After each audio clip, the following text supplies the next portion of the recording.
Hey everyone, how are you today? Welcome to another episode of Living and Loving with yours truly, Monique McCall, coming to you from the beautiful Sunshine State of Florida.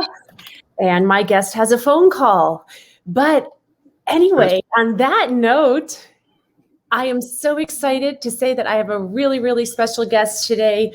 Football phenomenon, played for the 49ers, played for Dallas Cowboys, the Bengals, the Eagles, and right here in the beautiful Sunshine State of Florida, the Miami Dolphins is where he finished his career as a defensive end, one of the best ever. And he's also an entrepreneur. He is a proud father of two beautiful daughters. So please welcome today our very own, now Floridian, but former Jersey boy, Mr. Danny Stubbs. Thanks for being here today. Hello, Monique. Thank you for inviting me to be on your show. No, thanks so much. Did you need to take that call? No. I warned all my friends that I was going to do a podcast at 10:30, and of course, somebody's going to call at 10:30. Well, I'm sure you have a lot of friends, so this is probably one that didn't heed the warning or get the warning. Oh, yeah. And it's, over the course of my lifetime, I've collected a ton of friends, more than I would ever expected over the course of my lifetime. From high school, college, pros to now. It's just, I meet more people and I learn to, accept friends. It's hard for some people.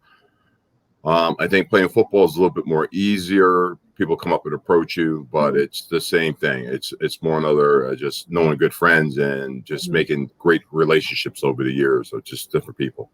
And I can imagine that's been a lot of your success in your career. So I want to learn more. I know that, you started playing really young. And not only were you a fantastic football player in high school, but from what I understand, you were a fantastic basketball player. And so you choose between the two. Yes, it wasn't that hard of a decision. It was basically football and basketball. I got scholarships in high school. When it came down to basically looking at what's best for me, it came down to just being a kid who's 17 is like, do you want to be on TV or you want to be on playing football? Or do you want to be on like some of the smaller channels playing college basketball? And I took the football route. It was a no-brainer for me. I wanted to be on TV. You wanted to be on TV. Well, good for you. I can't blame you. TV is a fun place to be. So having been on TV, over and over again, I know you have a few numbers that have some significance to you. So what is beyond the meaning that 96, 67, and 93 were your player numbers on the different teams you're on? What other meaning does that have for you? I'm sure there's so much and so many great stories behind those numbers. Well, 96 was given to me when I was playing defense at University of Miami. That's where I went to school. I hold a couple of major records at the school, the most sacks in the season, career sacks, assisted tackles, one of the top players at the University of Miami ever. So that number came with me. And then when I got drafted, the 49ers gave me the same number. So it was just a matter of just keeping the same number and everybody could follow you doing the same thing. And I think that I still use that number sometimes on my email address because there's a lot of Stubbs. So I'll try to get that number, just distinguish myself between other people. I saw that. So you've played for so many different teams. Is there one that has more meaning to you than another? Oh, definitely. It has to be the 49ers. They're the team that drafted me, believed in me. When I was coming from the University of Miami, I just won a national championship in college football. And I went to a 49er team where I wasn't picked as high as I thought I was going to be picked. And my agent at the time was Neil Heller, and he was my best friend. He says, Dan, you're going to a team that has one of the best quarterbacks, receivers on the team that wants you.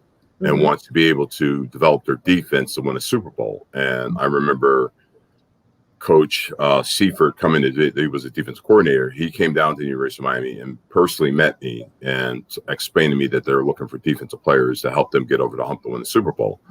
So basically, I ended up getting picked by them. I was their first pick. My agent at the time, who was my best friend, just basically explained to me that, Dan, you're going to a team that has older players, and they're always in the playoffs, so you should be happy, and you can, the hurt you feel now, you'll make up for it in the long run. And basically, we ended up winning the Super Bowl my rookie year. And that was I saw that. That was 88. You're a two-time Super Bowl champion with the 49ers. And, I saw the first year, I think you won 2016. And then you crushed it the next year. I forget what the score was, but it was 55-10. 55-10, yes. It's the number. It was a greatest feeling my rookie year winning the Super Bowl. I made all rookie. I filled the need that the Niners had, but also the Super Bowl was in Miami, and Miami just built that brand new stadium. And being from the University of Miami, I was getting hounded for tickets, and I think I'd have had a great owner, Eddie DeBartolo, who gave me extra football tickets for free to give to my friends and family. So, yeah. So winning that was, I think, when I was 23, 24, in that age range, I didn't appreciate it, but as I got older, I really appreciate it now. So when you look back, was that like, even though it was right out of the gate, the pinnacle of your career? Oh yeah, I was like, we'll go back, and then the next year we ended up winning the Super Bowl again, 55-10, and then I was like, this is easy for me. I'm like, I think I go to the Super Bowl every year like I was in college, because in college, 4 out of the 5 years I was there, we played for the national championship for college football. So it was more I just got spoiled at a young age playing football and winning. I can imagine. And speaking of a young age, you were just so talented. You had so much raw talent, but I'm sure there's more even along with the raw talent that went into it. So what do you attribute much of your success to besides the raw talent that you had? I think education. My parents basically instilled education into me. And that was a big sticking point for me, because my father, it was more another, when he was alive, would say, Dan, I know you're a great athlete. I know you got ambitions. You got everything in front of you. But you know what? The one thing you need to realize is that education. Football can be taken away. Other things can be taken away, but education cannot be taken away from you. That's the main thing. Definitely. But it sounds like you had an innate drive. And where did that drive come from? I think just wanted to be the first one in our family to graduate from college. I think the opportunities that I had that not that many people not even the United States has, to get a Division I football scholarship paid for, go to a pristine university, and being able to live out a dream that a lot of my friends and people over the time, you just hear over the course of your life. Like, I wish I could have done that. I wish I could have did this. I wish I was taller. But, it's a combination of putting everything together, education, athletic, and just being able to, and a drive and determination to be a better person than what you are. And do better than what your parents do. I instill that into my children. I want them to do better than what I have done over the course of the time. I think that's the ultimate goal as a parent, right? Is to just hope that your kids are going to, go further, be more successful. I can't imagine, anything else for my daughters as well. Then, I want to see them just have the ultimate success. So that's really beautiful. So, you said that, people wish that they can have this, they wish that they can have that. What was different in you? Did you wish, or did you just know that's what you were going for? I was basically, when the University of Miami came through, it was more another just graduate and just get there and just graduate, because that was the main thing that I wanted to have, that my parents could be proud of, being the first one in my family to graduate school, and having that college degree would be the pinnacle for me, education-wise, just for my family. And then, basically having something like that for my children. It's more of a drive for that. And then when football came second, I realized that I was fast, big, and it was a little bit more different than my two roommates who were like positioned. One roommate was a defensive back. My other roommate was a wide receiver. And me being about 50 pounds heavier and about 5 inches taller made me more faster than them. And I was like a completely different animal that they seen on the football field, like, from that aspect of an athlete. So it sounds like, you were a lot in mind through all this, through education, but what was going on in Danny Stubbs' heart through all of this? Love for sport, the love for the sport. And also as somebody that young and early, you wanted to be known. You go to school and you got some of my other, like Bernie Kosar, who played quarterback. He's a great friend of mine, and he was a star of the team. And I wanted to be a star of the team. And for you to be a star of the team, you got to do two things. And Bernie was a star of the team two ways. Basically, he graduated from University of Miami in 3 years, and academic-wise, he was like a role model to me at that young age. And being a star on the team and being smart, that I patterned myself that way. Like if you asked me a question, I knew what we would do, not from my position, but other positions too. So education played a big part in football and knowing stuff. So you can be physically talented and all that, but if you don't remember the plays, don't know what you're doing, the coaches can't trust you. They can't put you out there. Now, do you feel like some of that was also driven by your powerful spirit as well, your want, your will to perform well, but not only the education, but going inside yourself and really living and loving and doing what you love and loving what you do? Oh yes, it reflects on the back of my time, like the things that my parents instilled in me as a child and growing up and being a teenager paid off in the high school. I didn't appreciate it when I was there until I got home, until I got to the University of Miami. Then I got homesick a little bit. Then I realized that how much I love my parents, how much I appreciate what they instilled in me as a young man, and been able to carry that forward and use their love and affection to help me through some of the tough times. It's going away. Anybody can say they're happy to get out of the house. I was happy to get away from my family and all that stuff. But I realized that once I got away, I realized I was homesick. And then, putting that, I think the homesick was just for your love of your parents and just the love for your hometown and your friends.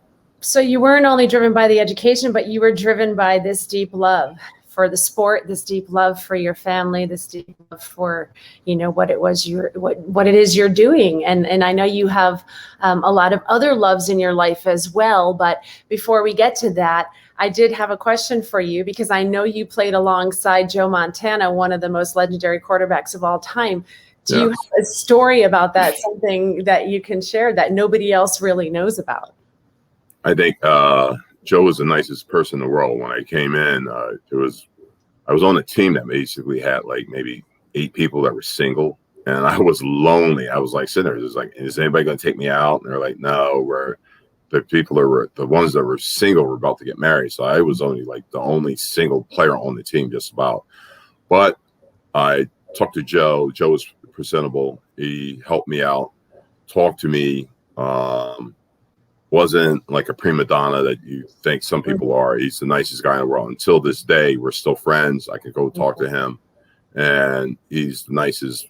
When I'm asked about him, like, he's the nicest guy in the world, the most presentable guy in the world, and hey, you can't beat that.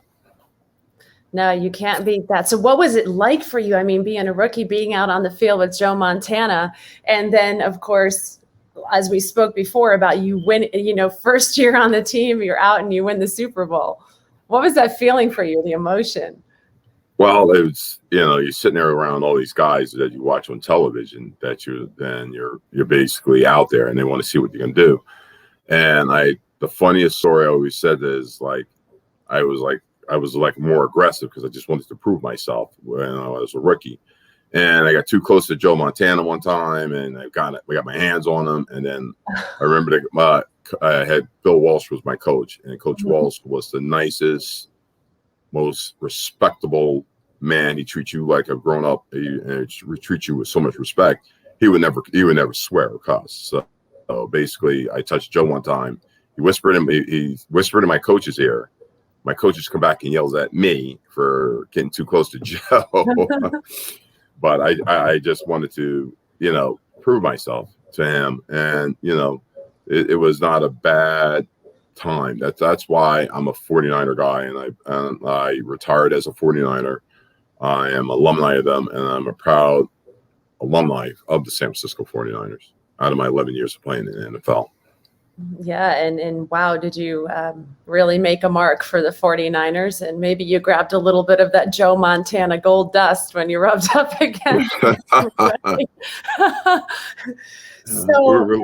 So now I know you played for Dallas, and I found out a really interesting statistic, and I don't know if this has to do with you being out in Dallas, but from what I understand, if I go to Texas here soon, I can go to a restaurant out in Texas and get myself a Danny Stubbs sandwich. Oh, yes. What is on that sandwich that's made you 6'4", powerful, and a phenomenal football player?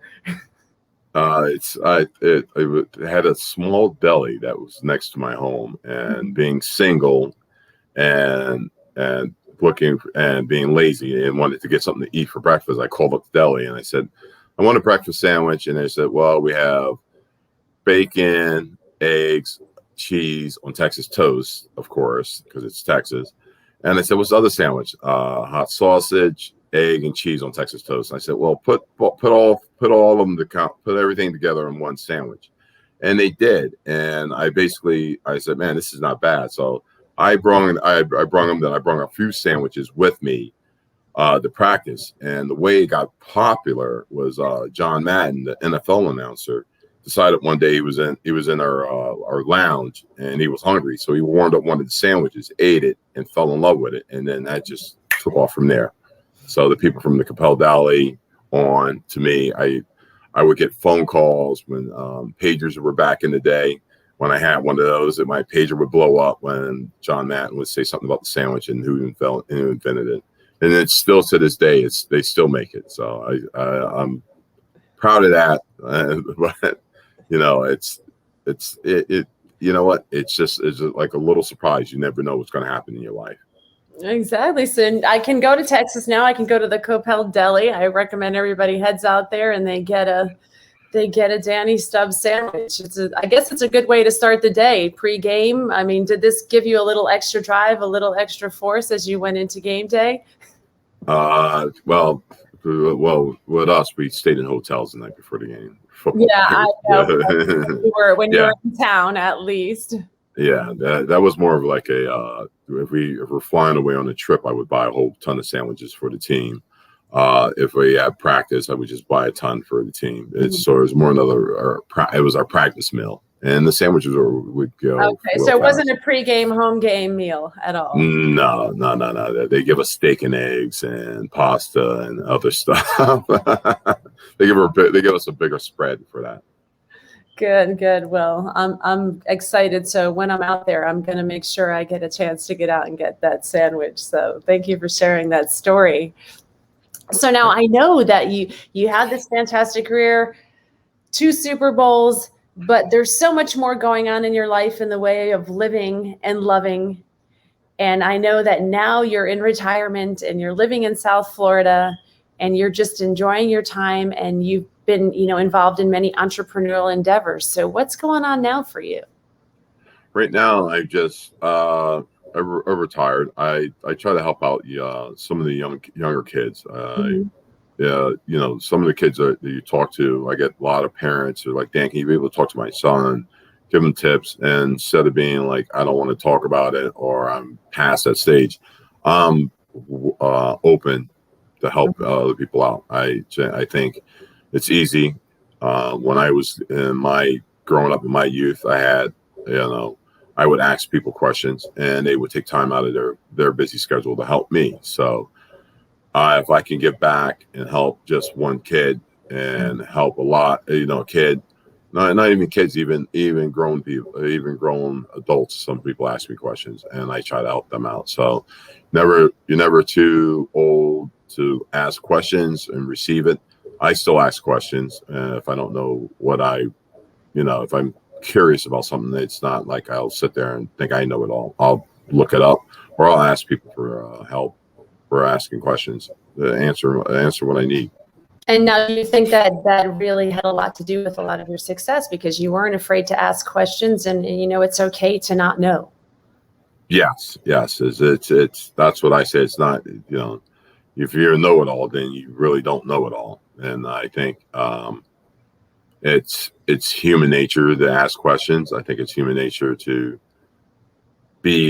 not being a person that knows everything. You could try to, but there's still room to grow. It's the brain is a magnificent part of your body that I think that retains knowledge, and you can even add more knowledge to it. Absolutely. There's always more you can learn, definitely. And Yes. I've learned so much from you so far. So thank you for that. And thank you for giving back. And because that is a big piece of this podcast and living and loving. And so many of the guests that have been on give back. So I really, really admire you for that and truly grateful because it is so important. I had a good friend of mine. She's told me, and she always says, when things get rough for you, give back because that will make the difference and that will set you on the right trajectory. Do you agree with that? I definitely agree with that 100%. Mm-hmm. So thank you so much, Daniel. And so I know you've told me about you giving back. And I know that we also spoke on the phone pre-interview, and you shared with me that you're involved in some entrepreneurial endeavors right now. What is it that you're doing and what is next for you? Well, I basically in the past I was in I always tell the story, like I got in the LED lighting business, and I would try to explain to people how the LED lighting works, and I would just get this look like I'm a Martian, and some people take the rejection the wrong way. I took it as a way of trying to educate people. And basically, when you're in the lighting business, I was in there before Wall Street got into it. And basically, it was more another, we raised capital. We were able to do our own projects and build up our little company, and was able to sell it. And basically, when Wall Street got into the business and realized that you could save energy through that way, the lighting business took off, and then we were able to sell our part in the lighting industry. I get, just being who I am, I get different projects being in front of me every other day. Somebody will have something to tell me, or should I be? Do I really want to be interested in getting into this project with somebody? Mm-hmm. So you keep an open mind. It's more another. I like being retired. I like being able to have the freedom to do what I want and talk to other people when I get an opportunity to. Definitely. And it sounds like you actually have truly been lighting up the world in so many different ways, between sports, between the LED business, literally lighting up the world, and then, lighting up so many lives of so many children and being a fantastic mentor. So that's absolutely brilliant. And that's sort of the piece of living and loving. It sounds like you are very successful at living and loving, and you've been out doing that for a long time. So thank you so much for joining me today. It's been such a gift and an absolute honor, and what a beautiful story. But before I let you go, I have one question for you that I ask all of my guests. As a country music artist, and I know this is a difficult one because I'm going to ask you to select only one, but what is the one song that speaks to your heart and sums up the essence of your being? Oh man, there's so many songs. You know what? I'm gonna give you something to laugh about. It was Rufus and Shaka Khan. It's her song. It's what's the name of the song? It's a song she sang, and I remember throwing rocks and sticks at girls. And when it first came out, I realized that I realized like I'm on the wrong. Yeah, I was a little boy. These are girls you liked. Yeah, it was no, I wasn't. I was in the boy hate girl stage, and it was Rufus and Chaka Khan, Sweet Thing. And when she was singing it, then I like started listening to music, and I'm like, maybe I should not throw rocks and sticks at girls, and maybe I start to like girls, and being being a little boy that wasn't into girls then. I don't necessarily know the song. Do you know any of the lyrics? Can you sing any of it? You're in love with Sweet Thing, oh Sweet Thing, and the funniest thing is I did meet her. I met her. We were playing a playoff game. We're playing the Minnesota Vikings, my rookie year, and she sang the national anthem. And I was standing on the sideline because we were doing the national anthem, and we were lining up for it. And she came by, and I said, "I'm your biggest fan." And she's like, "Oh, you are?" And I said, "Yeah." And then she came by, and I had my your uniform on. She grabbed my butt, and I started laughing. Wow. So many unlikely coincidences, or maybe they're not really coincidences. So what did Sweet Thing mean for you? Was it like Sweet Thing, I should treat her like a sweet thing, or I need to be a sweet thing? I did both. I need to be a sweet thing, and I need to, I think the switch finally came on. It was like, instead of being the boy, the boy girl who, girls want to play with girls, boys want to play with boys, and like, oh, girls. It changed my mind and my attitude. So that's what I think was one of the part of the growing process with me. Wow, that was a really turning point for you, an aha moment. I love that, especially as a country music singer-songwriter, because that's my ultimate goal. It's to write lyrics, it's to share a message, and to really change the trajectory of others' lives. And so that's kind of what my new song is about, Living, which is about living and loving. So that is the ultimate message. So I'm hoping that someday someone will share a story like that as well. I don't know if I'll be grabbing their butt before the national anthem. But lucky you were probably like, how did I get here? Oh, yeah. Well, when she came there, everybody on the sideline knew who she was. We're all staring at her. And I was like, they were all jockeying to be close to her at the end. And since my number was 96, I was one of the higher numbers. So I get to be on the end. I get thrown at the end of the row. Well, that was your blessed day, I imagine. So thank you so much for joining me today. And you truly are a sweet thing. And I guess those words really did resonate with your soul. So Danny Stubbs, NFL legend, defensive end for 49ers, Dallas, the Bengals, the Eagles, Miami Dolphins in the Sunshine State of Florida, where we are coming from. We're actually in Palm Beach County. Brilliant entrepreneur, lighting the way for so many people. And also a proud father of two amazing daughters who I know are just going to follow in his footsteps and be uber successful because they have a fantastic dad like you. So thank you for joining me. Remember, everyone, lead with love. Light the way for your fellow men and women, as Danny Stubbs has done. You know what? Be a sweet thing, because that's what we're here for. We're here to give back. We're here to love. We're here to be kind. Have a blessed day. Thanks again, Danny. And stay on, because I'd like to continue the conversation. Thank you very much. I appreciate it. You've been a wonderful guest. Many blessings. Yeah.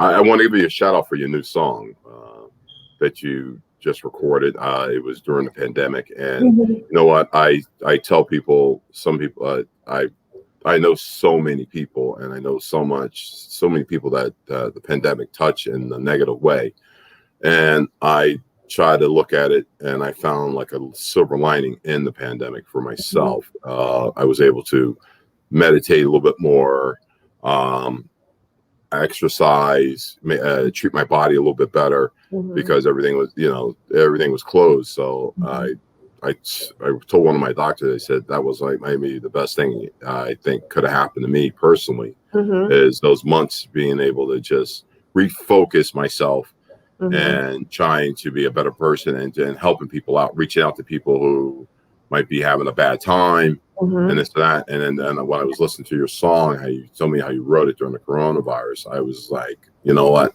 the perfect song for somebody who's like me when I was dealing with stuff like that. Thank you so much. That really has touched my heart. Actually, I'm getting teary-eyed. Well, I'm so happy that you were able to feel something from the song, and thank you for going within and really being able to emit that light and bring it out after the pandemic, because I do think that's so important. You know, it was a tough time for so many of us, but ultimately, I think when we all look back on 2020, we're going to realize it was a beautiful time, because so many of us did go in, there was an awakening, and we did realize truly what is important, and that is living and loving. So thank you so much, Danny. Thanks for living and loving with me today. And you can check out my podcast. I'm Monique McCall, country music singer-songwriter, 4 p.m. every Thursday on all my platforms, Facebook and LinkedIn. I'll see you in a minute. All right.